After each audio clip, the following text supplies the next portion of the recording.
오늘 우리가 나눌 하나님의 말씀은 창세기 32장 22절부터 32절 말씀까지입니다. 밤에 일어나 두 아내와 두 여종과 11 아들을 인도하여 얍봉 나루를 건널세.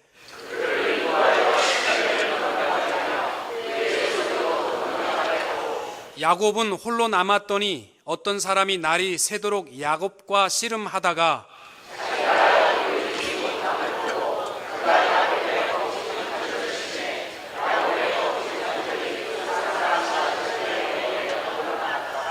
그가 이르되 날이 새려하니 나로 가게 하라. 야곱이 이르되 당신이 내게 축복하지 아니하면 가게 하지 아니하겠나이다.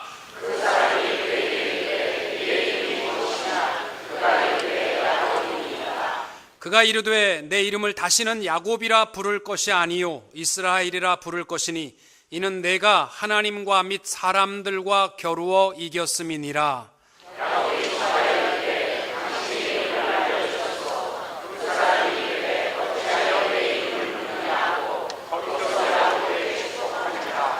그러므로 야곱이 그곳 이름을 브니엘이라 하였으니 그가 이르기를 내가 하나님과 대면하여 보았으나 내 생명이 보존되었다 함이더라.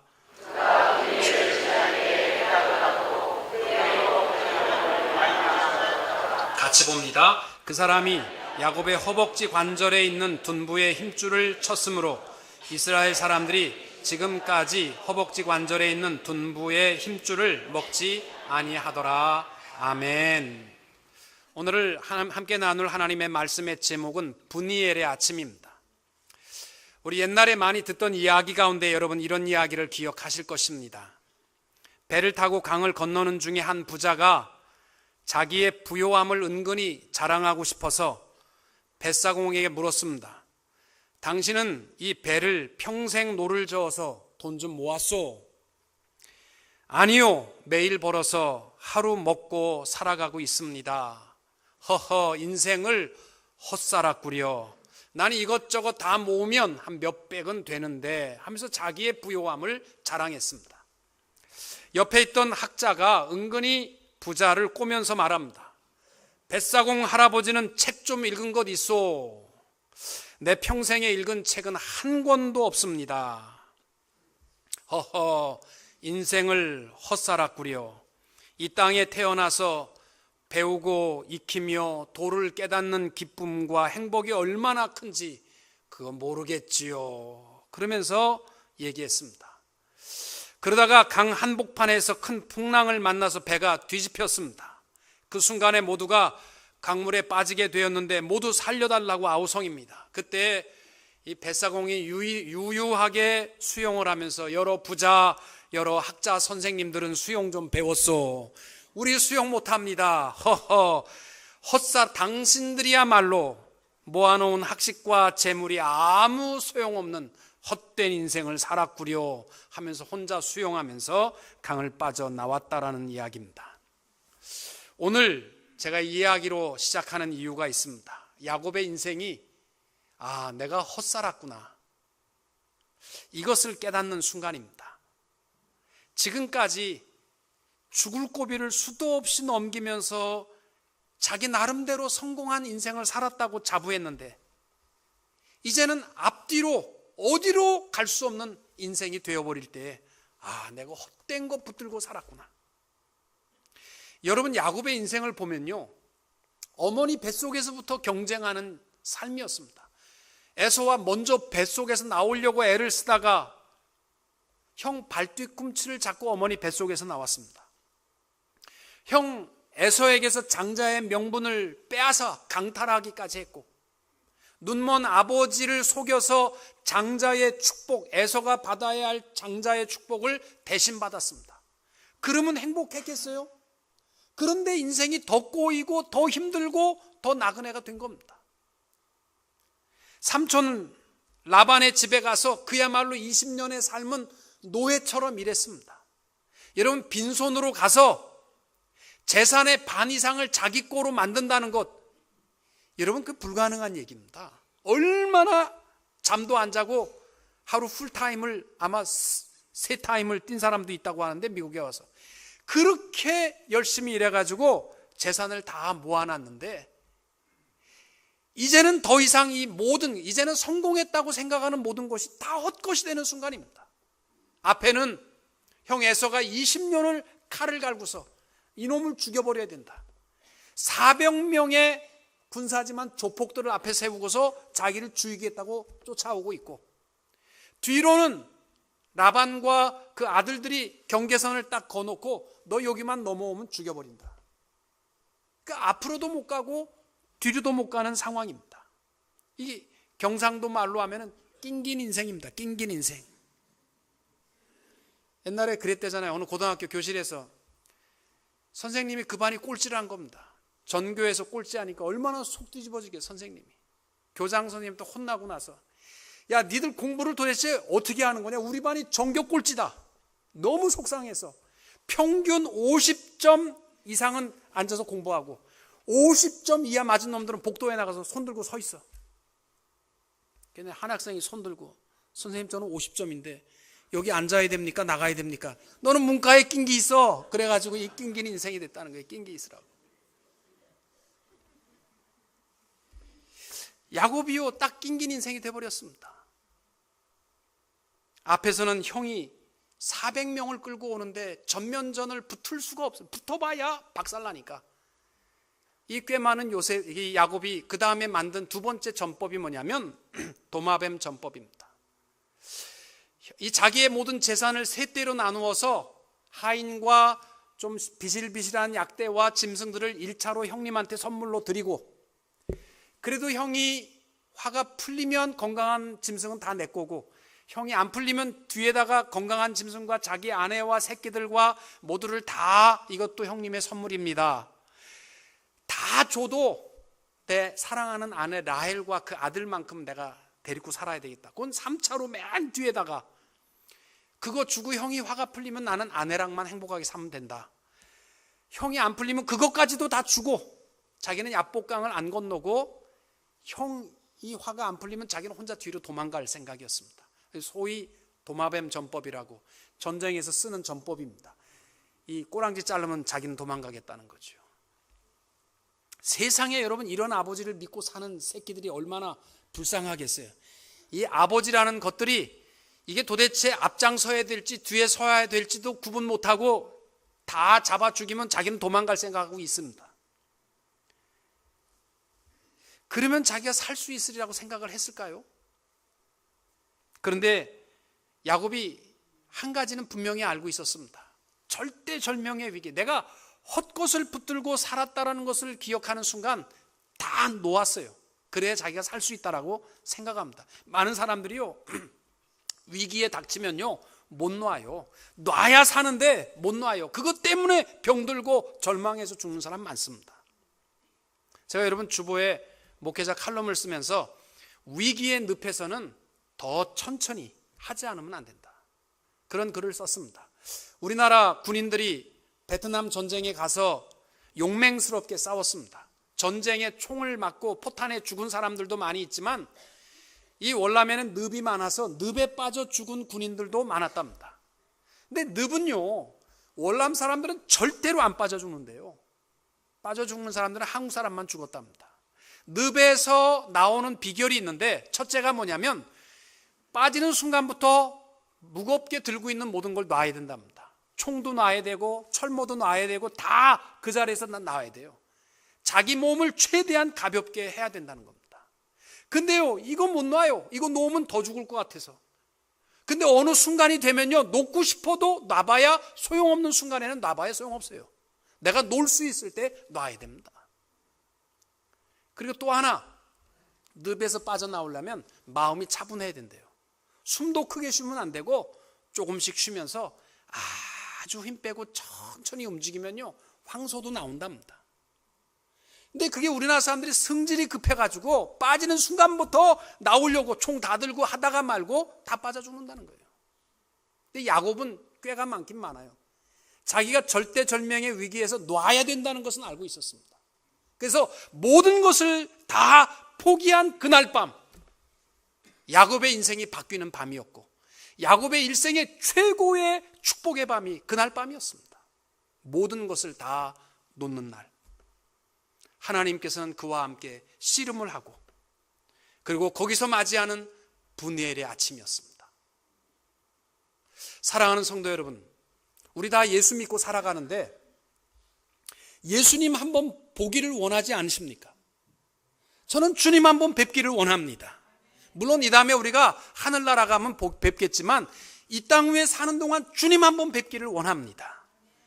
적어도요, 주님이 나와 함께하는 이 분이엘의 아침, 여호와의 얼굴을 배없는 아침을 한번 맞이하기를 원합니다. 올해 2015년도 한 해도요, 해가 365회 아침에 뜨고 365번이 뜨면 1년은 지나갑니다. 우리 일생을 70년으로 계산하면요, 25,550번의 해가 뜨고 지고 합니다. 그러나 그 날 중에서 하루만큼은, 우리 일생의 날들 가운데서 하루만큼은 분이엘의 아침이 되어야 되지 않겠습니까? 주님의 영광의 얼굴을 배웠고 그 찬란한 하나님의 빛을 바라볼 수 있는, 우리의 인생이 완전히 뒤집어지는 이 분이엘의 아침이 여러분의 삶 가운데 꼭 있게 되시기를 축복합니다. 하나님의 얼굴을 한번 배울 수 있는 날이 반드시 오는 분이엘의 아침이 이루어질 수 있게 되시기를 축복합니다. 그러려면 제일 먼저 해야 될 것이 놓는 일입니다. 야곱이 분이엘에서 맞이하는 아침 해는 달랐습니다. 정확히 과학적으로 말하자면 해가 움직이는 것은 아닙니다.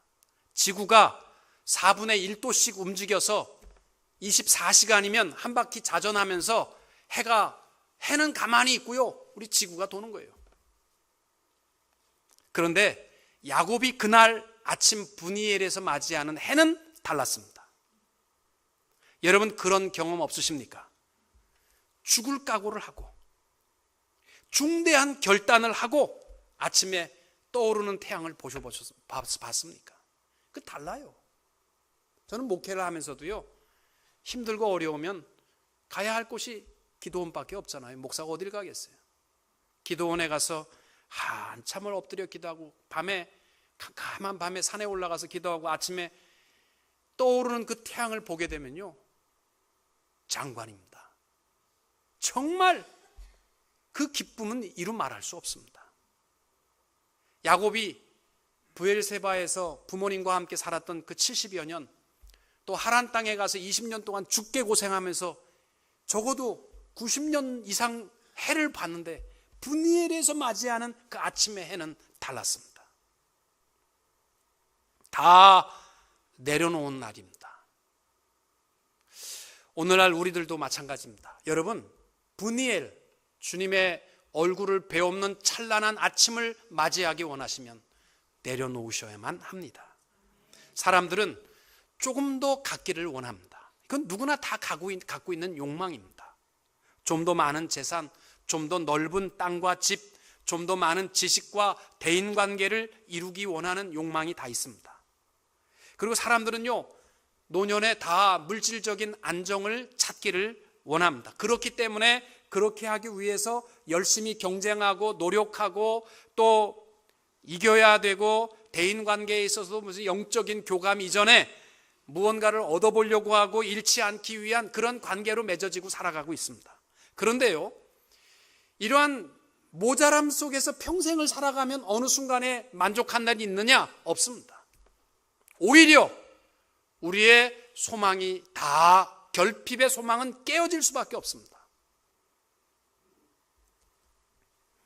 몽고 선교사로 지내다가 지금 인도네시아 선교를 하고 있는 이용규 선교사님이 쓴 내려놓음이라는 책이 바로 그 내용입니다.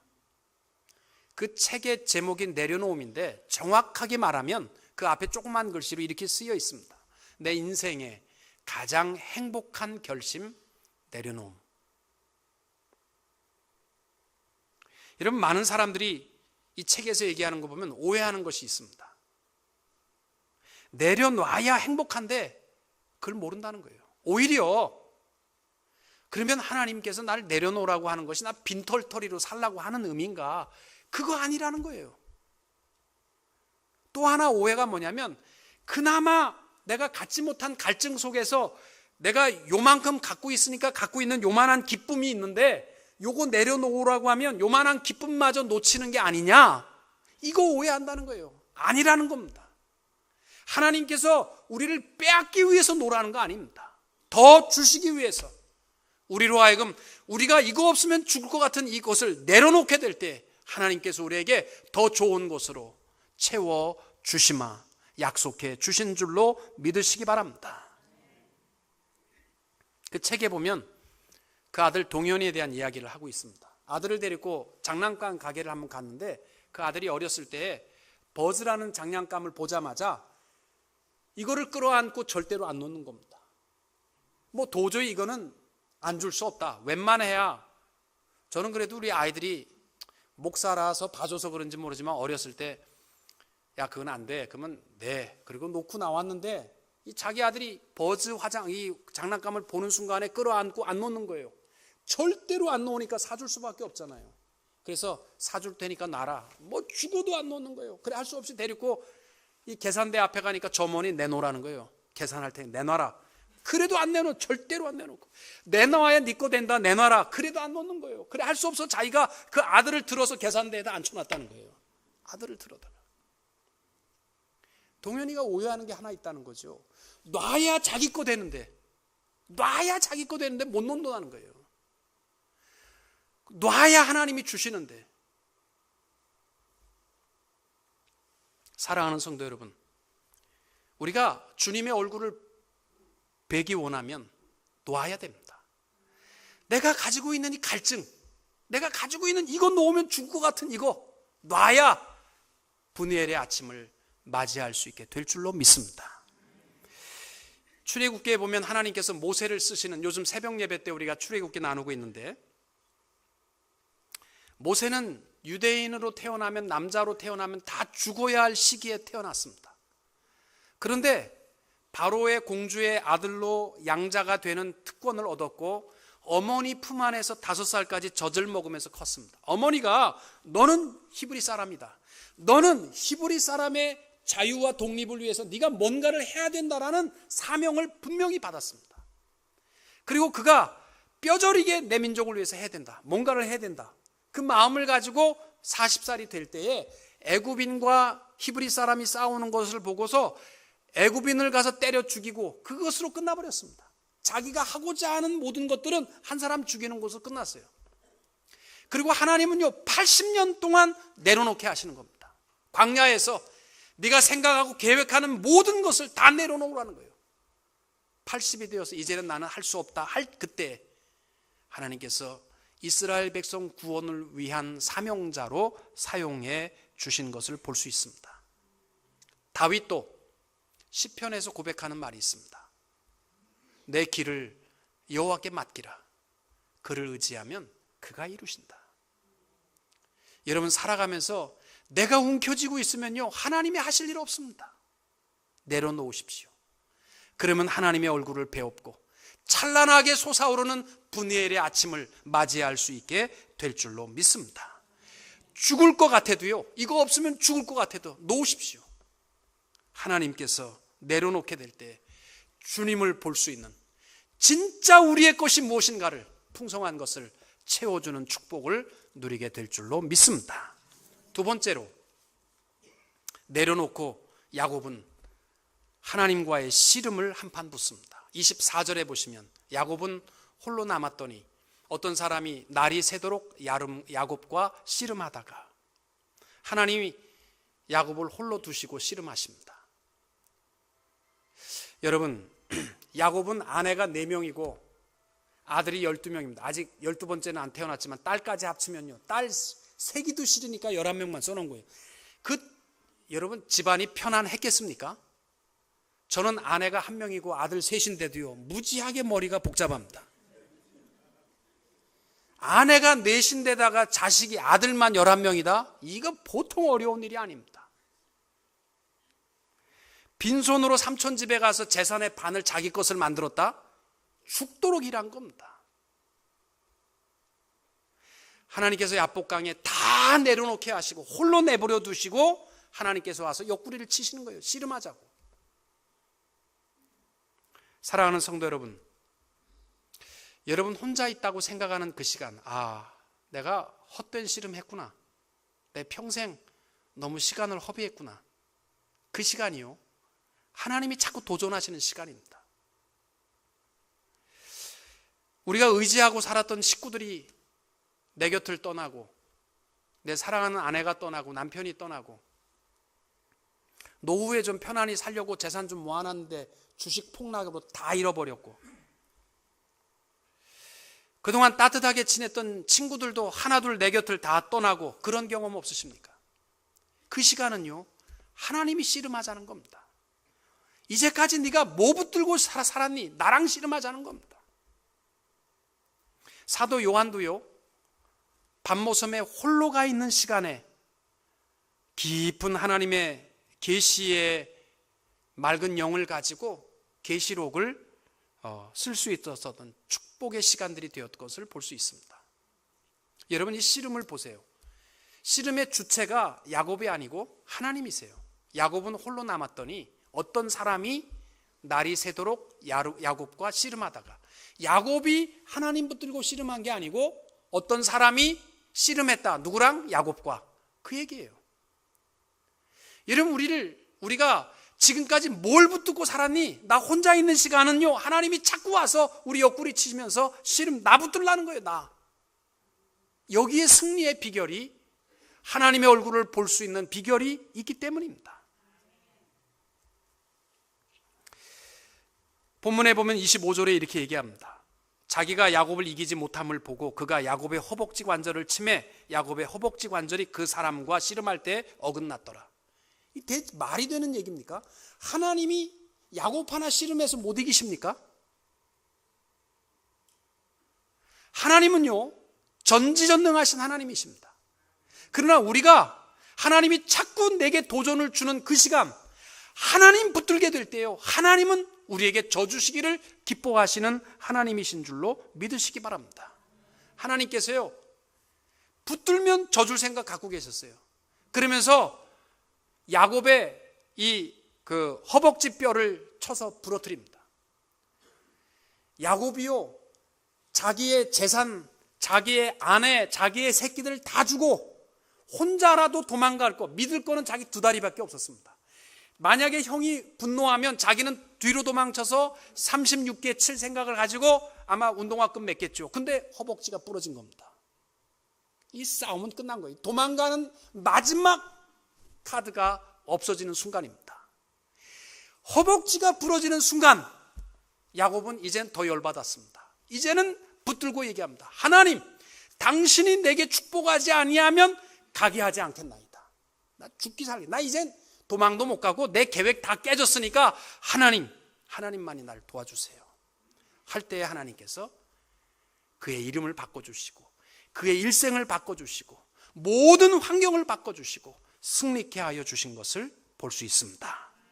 사랑하는 성도 여러분, 2015년도 우리 첫 달을 시작하면서 한 해 동안 내가 무엇을 붙들고 씨름할 것인가, 헛된 거 붙들고 씨름하다가 또 망쳐지는 한 해가 되지 마시고, 하나님이 나를 홀로 두는 그 시간 자꾸 와서 내게 도전을 하십니다. 그때 내 두 다리 믿고 있지 마시고 하나님을 매달려 보시기 바랍니다. 붙들기만 하면 우리 하나님 져주시기를 기뻐하십니다. 기도밖에 없습니다. 하나님, 나 좀 도와주세요. 나를 도와주시지 않으면 나 주님 못 넣습니다. 못 가십니다. 그렇게 될 때 우리는 여호와의 얼굴을 보는 분이엘의 아침을 맞이할 수 있게 될 줄로 믿습니다.